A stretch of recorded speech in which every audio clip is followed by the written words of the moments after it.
সবাই ভাবেন যে সাইকোলজিস্টের কাছে বা সাইকোথেরাপিস্টের কাছে যাওয়া মানেই হয়তো মেডিসিনস প্রেসক্রাইব করবেন, বাট নট। তারা কিন্তু লিগালি সেটা পারেন না, কারণ দুটো সেক্টরই মেন্টাল হেলথ নিয়ে কাজ করে, মেন্টাল ইলনেস নিয়ে কাজ করে।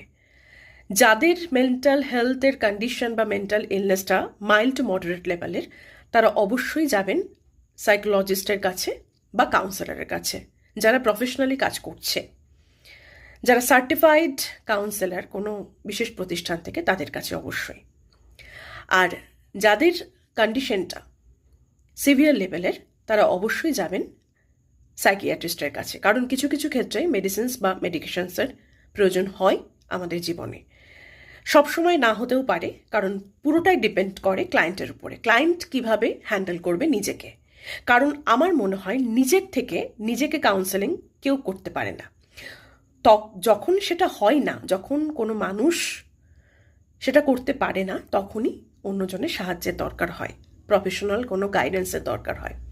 সেক্ষেত্রে সবসময় বলবো আমি যে যাদের কন্ডিশন যে কোনো ক্ষেত্রে যদি সিভিয়ার লেভেলে পৌঁছয়, তাহলে সেটা বাড়াবাড়ি পর্যায়ে পৌঁছে গেলে অবশ্যই মেডিকেল প্রেসক্রিপশন বা মেডিকেশনসের দরকার হয়, যেটা একজন সাইকিয়াট্রিস্ট দিতে পারবে আপনাদেরকে লিগালি।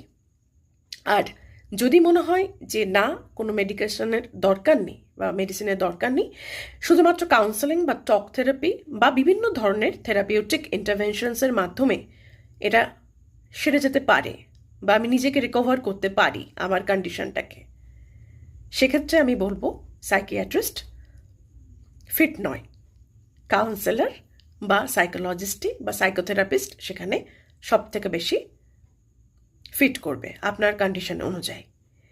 তাই এই যে বেসিক ডিফারেন্সটা আমার মনে হয় প্রত্যেকে জানা উচিত। যারা জানেন না তাদের জন্য ছিল এই ভিডিওটা। এরকম অনেক অজানা তথ্য নিয়ে বা ছোট্ট ছোট্ট যেগুলো আমরা সকলেই জানি